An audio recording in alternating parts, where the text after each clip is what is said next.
नमस्कार मित्रांनो, मुरंबा या मालिकेमध्ये आज आपण बघणार आहोत. अक्षय आता आरोहीला गोष्टी सांगत असतो. विश्वास कसा ठेवायचा किंवा विश्वासाला पात्र कोण असतं, जो विश्वास ठेवतो तो माणूस कसा ओळखायचा आणि जो विश्वासघात करतो तो माणूस कसा, हे सगळ्याबद्दल अगदी बारीक अशी गोष्ट सांगितलेली असते अक्षयने आरोहीला. आणि अक्षय म्हणतो की आता आलंय का लक्षात कुणावर विश्वास ठेवायचा पटकन. म्हणजे तू रेवा मावशीवर विश्वास ठेवत नाहीये का?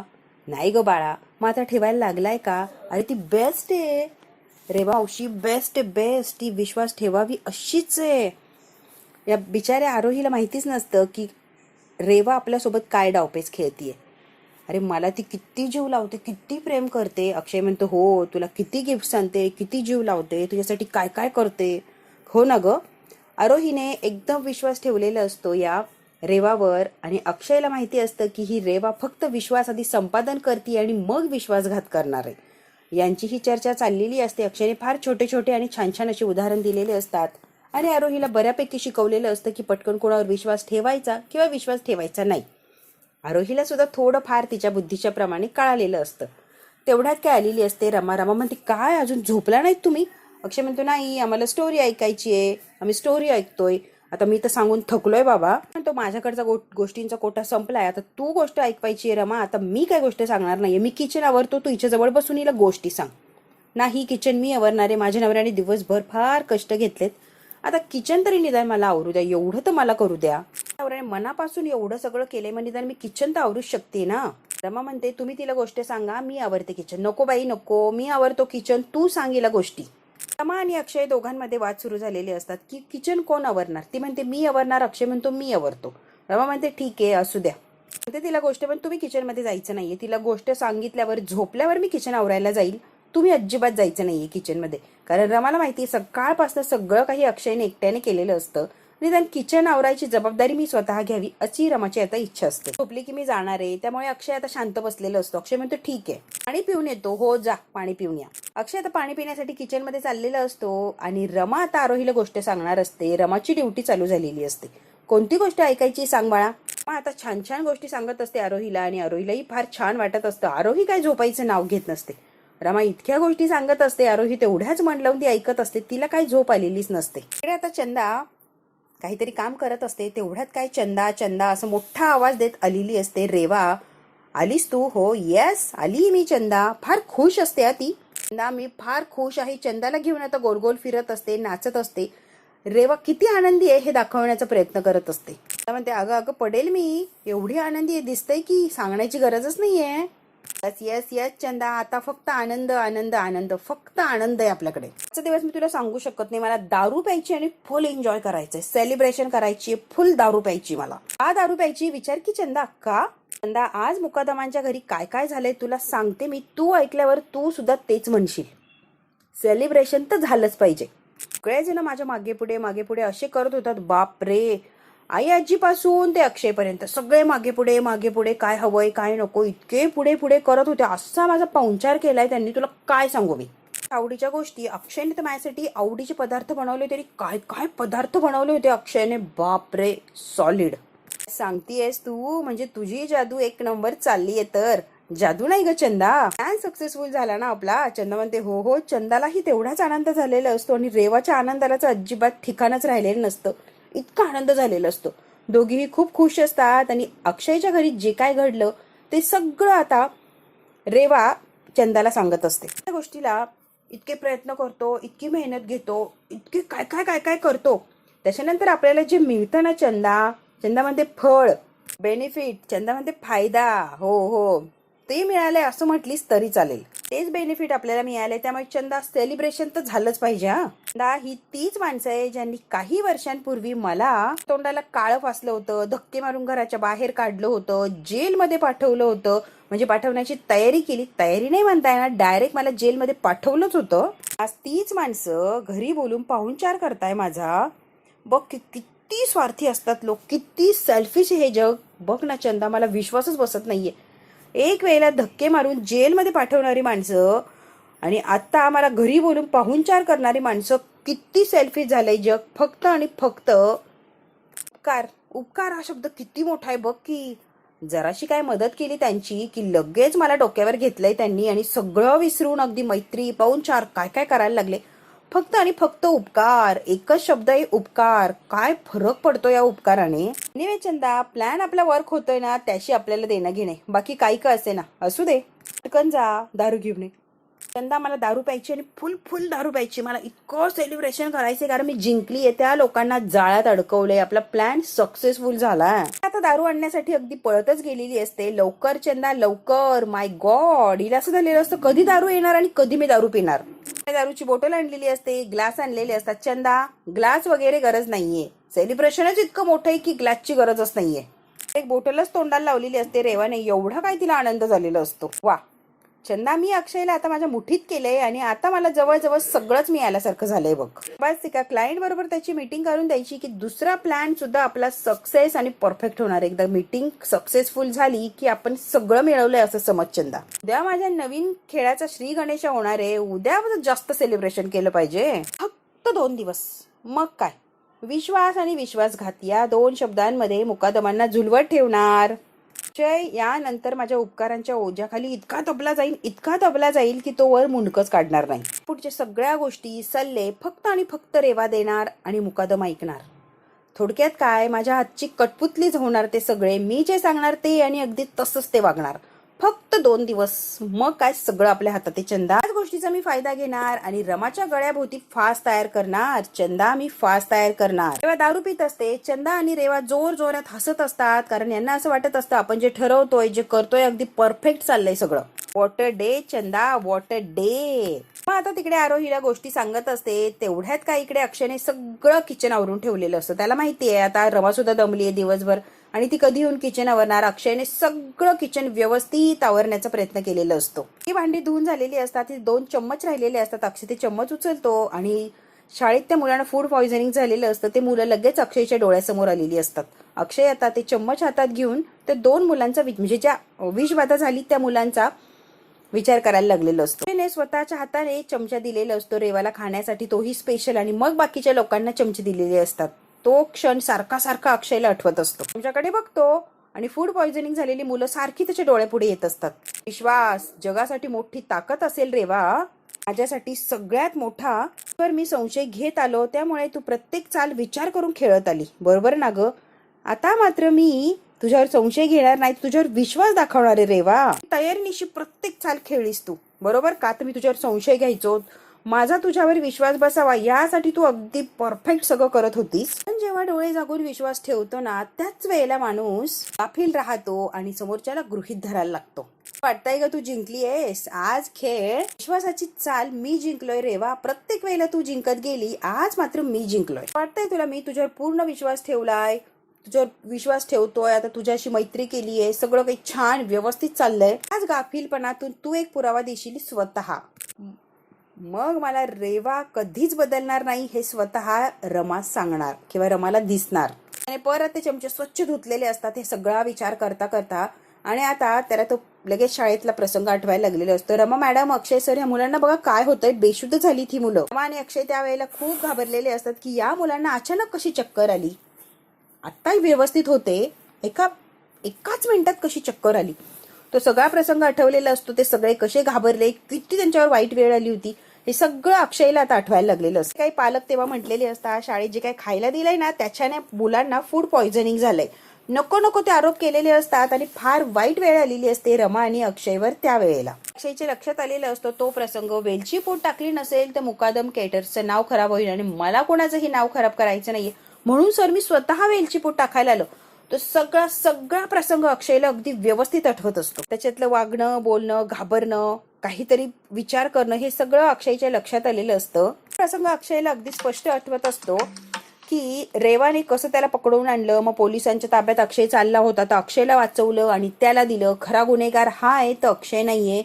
मग रमाने त्याला जाब विचारला तुम्ही असं का केलं, तर तेव्हा तो रडून रडून म्हटलेला असतो की मला कॅन्टीनचा मालक व्हायचा होता आणि अक्षयला बाजूला काढायचं होतं म्हणून सगळं काही मी केलं.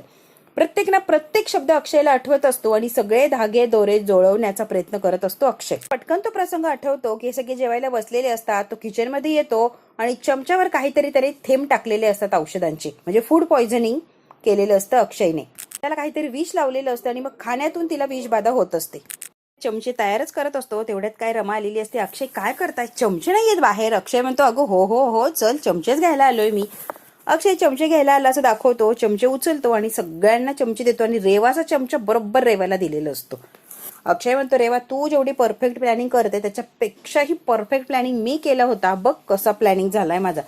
अक्षयला सगळा प्रसंग अगदी परफेक्ट असा आठवत असतो. रेवा आपल्या आपल्यातलं भांडण आपापल्यातलं दुश्मनी ही आपल्यापर्यंत ठेवायची होती. निष्पाप पोरांना यामध्ये ओढायला नकोच होतो. त्या पोरांनी काय बिघडवलं होतं, त्या पोरांना तू का त्रास दिला, लोकांना शारीरिक त्रास द्यायला नको होता. तू कितीही काही झालं तरी चिमुकल्या जीवांशी तू खेळायला नकोच होतं. काळजी करू नको. या कळा कशा असतात, या वेदना कशा असतात ना तुला कळेलच. दुसऱ्याला त्रास दिल्यावर काय वेदना होतात ना तुला लगेच रिअलाइज होणार आहे रेवा. दुसऱ्याला त्रास देऊन फार आनंदी होतेस ना, आता कळेल तुला दुसऱ्याला त्रास दिल्यावर नेमकी काय आणि कशा वेदना होतात. पूर्ण सोय केलीये मी, तू आता बघतच राहा तू कशी आणि काय तडफड तडफड करतीये. आणि अक्षयला तो प्रसंग आता आठवायला लागलेला असतो. आईस्क्रीम वगैरे सगळ्यांना दिलेलं असतं. स्पेशल चमचा काढून तिला आईस्क्रीम दिलेलं असतं. हा प्रसंग अगदी आवर्जून अक्षयला आठवत असतो. आईस्क्रीम खायला लागलेली असते तेव्हा अक्षयच्या डोळ्यापुढे तीच मुलं आठवत असतात जी वेदनेने तडफडत होती. ती मुलं अक्षयच्या डोळ्यासमोर येत असतात जेव्हा रेवा आईस्क्रीम खायला लागलेली असते. कौतुक केलेलं असतं जेवणाचं, आईस्क्रीमचं. रेवाने भरभरून असं कौतुक केलेलं आणि अक्षय सुद्धा खोटं खोटं फार हसलेलं असतं तिच्यासमोर. अक्षय जेव्हा रेवा आईस्क्रीम खात असते तिच्याकडे बघून मनातल्या मनात हसत असतो आणि म्हणत असतो आता तुला खरी जाणीव होणार आहे ग रेवा. आता रेवा मस्तपैकी जेवण जेवून आलेली असते अक्षयच्या घरून. घरी आल्यावर बोटलनेच तिने डायरेक्ट दारू प्यायलेली असते. आता तिला त्रास व्हायला लागलेला असतो, चक्कर येते, तिच्या पोटात दुखायला लागतं. आता कुठे रेवाचे हाल सुरू झालेले असतात. चंदाला आवाज देत असते चंदा चंदा. उभं राहता येत नाही. पकडण्याचा प्रयत्न करते. घरातली भांडे घरातली वस्तू खाली पडलेली असते कारण ती तिथेच असते.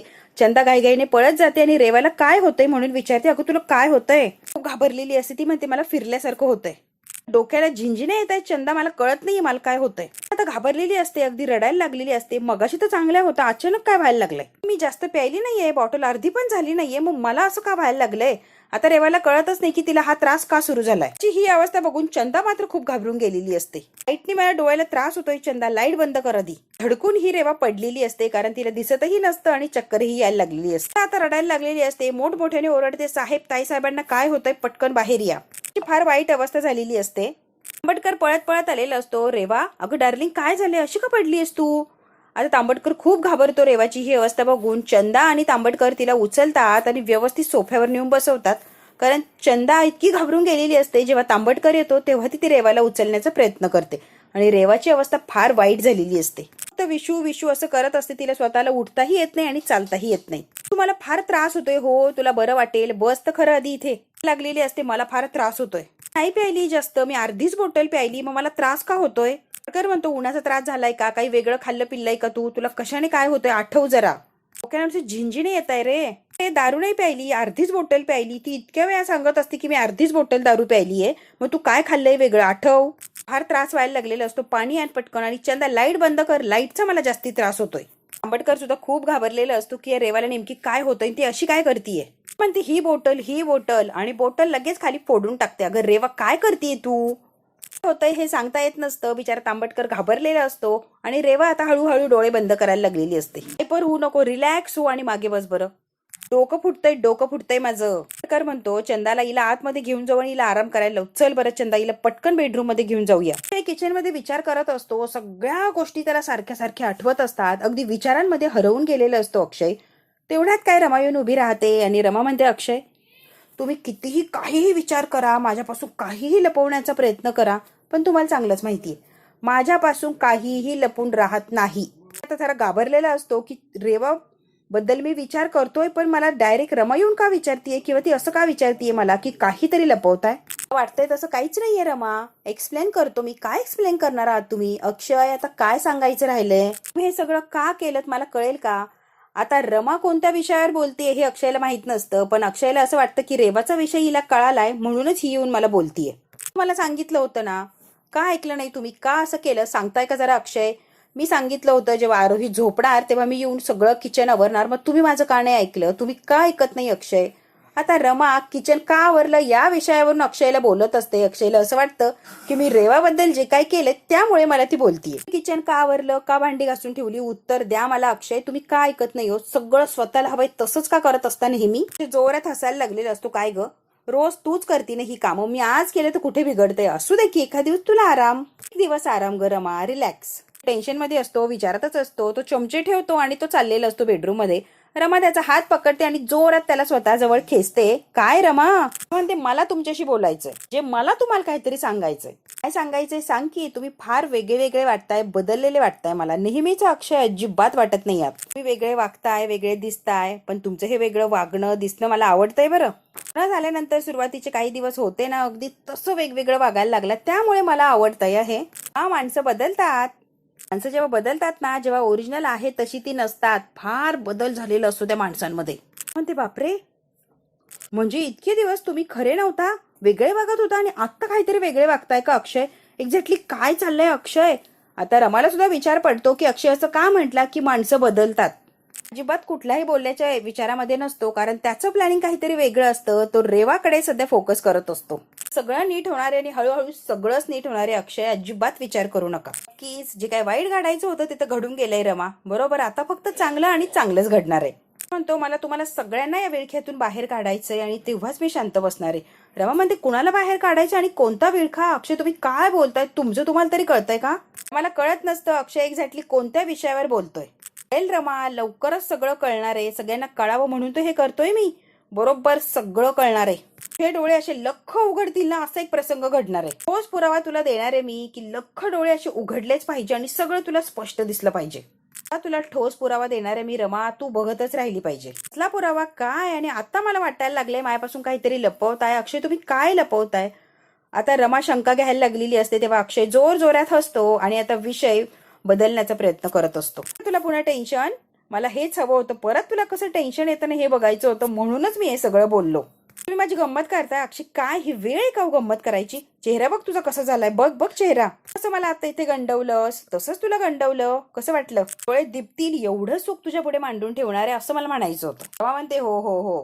आता घट्ट अशी मिठी मारते अक्षयला आणि अक्षय सुद्धा रमाला तेवढ्याच प्रेमाने जवळ घेतो. त्याच्या डोक्यात रेवा आणि रेवाच असते फक्त. तिला कसं एक्सपोज करायचं, ती काय एक्झॅक्टली तिचा खरा चेहरा सगळ्यांच्या समोर आणायचा, एवढंच ध्येय अक्षयच्या समोर असतं. अक्षयने सगळं प्लॅनिंग केलेलं असतं, सगळा विचार करून ठेवलेला असतो आणि तिकडे रेवाला असं वाटत असतं की सगळं काही माझ्या प्लॅनिंग नुसार चाललंय. पण खरं तर आता खेळ अक्षय खेळत असतो आणि रेवाला तिच्या प्लॅन मध्ये अडकवण्याचा प्रयत्न करत असतो. अडकवण्याचा प्रयत्न म्हणण्यापेक्षा जवळजवळ रेवा त्याच्या प्लॅन मध्ये अडकलेलीच असते. रेवाला असं वाटत असतं की मी फार हुशारीने सगळं काही करतीये, त्यामुळे कुणाला काही कळणार नाही. आता मात्र सगळंच उलटं झालेलं असतं. अक्षयने अशी काय खेळी खेळलेली असते आणि बरोबर रेवा त्याच्या प्लॅन मध्ये अडकलेली असते. आता कितीही प्रयत्न केला तरी रेवा एक्सपोज झाल्याशिवाय काय राहणार नसते, कारण अक्षयचे सगळेच गणितं लक्षात आलेली असतात. त्यामुळे अक्षय काय रेवाच्या जाळ्यात आता अडकणार नसतो. मित्रांनो, अक्षय या सगळ्या गोष्टींचा विचार करत असतो. बघू आता अक्षयने जसं ठरवलंय, जसा विचार करतोय अगदी परफेक्ट तसं आणि तसंच होणार आहे का? बघू आता. आणि कसं होणार, काय होणार, किंवा रेवाची अवस्था एक्झॅक्टली काय होणार हे जर बघायचं असेल आपल्याला, तर आपल्याला बघायला लागणार आहे पुढचा भाग. हा भाग इथेच संपतोय मित्रांनो. पुढच्या भागात काय होणार आहे आपण अगदी थोडक्यात बघूया. अक्षयची आता मीटिंग ठरवलेली असते रेवाने तिच्या त्या मित्रासोबत, आणि आता मीटिंगसाठी सगळेच लोक असतात जवळजवळ. तो माणूस आलेला असतो. तुम्ही जे काम करणार आहे आमच्याकडे त्या कामाचा ऍडव्हान्स 3 लाखाचा चेक दिलेला असतो त्या माणसाने. अक्षय तो चेक बघतच राहिलेला असतो की 3 लाखाचा चेक माझ्या हातात आहे, तोही ऍडव्हान्स म्हणून. अजून सुद्धा खूप सारे पैसे मिळणार असतात. अक्षय डोळे भरून तो चेक बघतो आणि मग त्या रमाला सुद्धा तो चेक दाखवतो की बघ, कामाचा ऍडव्हान्स मिळालाय फक्त 3 लाख रुपये. तो माणूस म्हणतो हे बघा, हा ऍडव्हान्स आहे आणि पैसाही भरपूर तुम्हाला मिळणार आहे, पण कामाला एकदम परफेक्ट आणि परफेक्टच हवंय. सगळ्यात महत्वाचं, अक्षय मुकादम काम वेळेत नाही आलं किंवा काही जरी कसूर झाली, टेस्टमध्ये बिघाड असला, वेळेत तुमची डिलिव्हरी झाली नाही, तर तुम्हाला मात्र या सगळ्या प्रकरणात 10 लाखांची पेनल्टी भरायला लागणार आहे. आणि ती पेनल्टी काहीही करून भरावीच लागणार आहे. तिथे एक्सक्यूज चालणार नाहीये. अक्षय मुकादम, कळतंय का तुम्हाला? एवढी मोठी रक्कम मी तुम्हाला देतोय म्हटल्यावर अपेक्षा सुद्धा तेवढीच ठेवतोय. तुम्ही जर काम वेळेत नाही केलं किंवा टेस्टमध्ये इकडे तिकडे जरा जरी काही थोडीफार मला बदल वाटला किंवा मला आवडलीच नाही, तर तुम्हाला 10 लाखांची पॅनल्टी भरायची. तो माणूस सारखा सारखा अक्षयला तेच सांगण्याचा प्रयत्न करत असतो मुद्दामून की 10 लाख रुपये छोटी रक्कम नसते. अक्षय आता त्या माणसाकडे बघत असतो. डोंट वरी सर, अजिबात तुम्ही टेन्शन घेऊ नका. वेळेच्या आधी डिलिव्हरी करणार मी फूड, आणि टेस्ट तुम्ही अपेक्षा केली आहे त्यापेक्षाही कैक पटीने 1 नंबर टेस्ट देण्याचा प्रयत्न करणार आहे मी. अशी काही टेस्ट देणार आहे ना सर की तुम्ही सुद्धा विचार करत राहणार की कोणाला ऑर्डर दिली. 1 नंबर मी जेवण देणार आहे, त्यामुळे तुम्ही अजिबात टेन्शन घेऊ नका. अक्षयने सुद्धा त्या माणसाला फुल अशी गॅरंटी दिलेली असते की मी माझं काम अगदी चोख करणार आहे, कामात कुठेही काही कसुराई होणार नाहीये. त्यामुळे डोंट वरी, तुम्ही रिलॅक्स राहा. पॅनल्टी भरण्याची मला वेळ येणारच नाहीये, कारण मी काम अगदी परफेक्ट आणि वेळेतच पूर्ण करणार, आणि तुम्हाला हवंय तशीच मी टेस्ट देण्याचा प्रयत्न करणार आहे. अक्षयने फुल गॅरंटी दिलेली असते त्या माणसाला. सर डोंट वरी. आता लगेच रेवामध्ये कॉंग्रॅच्युलेशन अक्षय, एवढी मोठी तुला काम मिळालंय, वाव कॉंग्रॅच्युलेशन. अक्षयला इतका राग आलेला असतो या रेवाचा. ते घरी आलेला असतो, म्हणजे मीटिंग वगैरे संपलेली असते. रेवाचा यामध्ये 100% काहीतरी प्लॅन आहे आणि ती मला अडकवण्याचा प्रयत्न करतेय. अक्षय आता घरी आल्यावर विचार करत असतो. इकडे रेवा सुद्धा, काय झालं ना तर ती ऑर्डर मी त्या लोकांपर्यंत पोहोचूच देणार नाहीये, त्यामुळे तुला पॅनल्टी भरायलाच लागणार आहे. अक्षय म्हणतो पॅनल्टी माझ्या डोक्यावर पडावी यासाठी रेवा पुरेपूर प्रयत्न करणार आणि मला अडकवणार, जेणेकरून परत तिच्या उपकारांच्या ओझ्याखाली मी दबणार आणि रेवावर अजून विश्वास ठेवायला लागणार. आता तिकडे जशी रेवा प्लॅनिंग करत असते, बरोबर अक्षय सुद्धा विरुद्ध त्याचा विचार करत असतो, आणि रेवा काय विचार करेल याचा तो विचार करत असतो. लाखाची पॅनल्टी मी वसूल करणार, पैशाने नाही तर घराने. जो माझ्यावर विश्वास ठेवलाय तो मुकादमाना खूप महागात पडणार हे दाखवून द्यायची वेळ आली. आता रेवाने परफेक्ट असं प्लॅनिंग केलेलं असतं, आणि अक्षय सुद्धा तिला प्लॅनिंग मध्ये अडकवणार नाही किंवा अडकूच देणार नाही असा विचार करत असतो की हिच्या प्लॅन मध्ये मी अडकणार नाहीच आहे, आणि हिने जे प्लॅन केलाय तो परफेक्ट होऊच देणार नाहीये. बघू मित्रांनो, आता उद्याच्या भागामध्ये अक्षय जिंकणार की रेवा जिंकणार हे जर बघायचं असेल तर बघायला लागणार आहे आपल्याला उद्याचा भाग. हा भाग इथेच संपतो. व्हिडिओ आवडल्यास लाईक, शेअर, सबस्क्राईब नक्की करा. धन्यवाद मित्रांनो.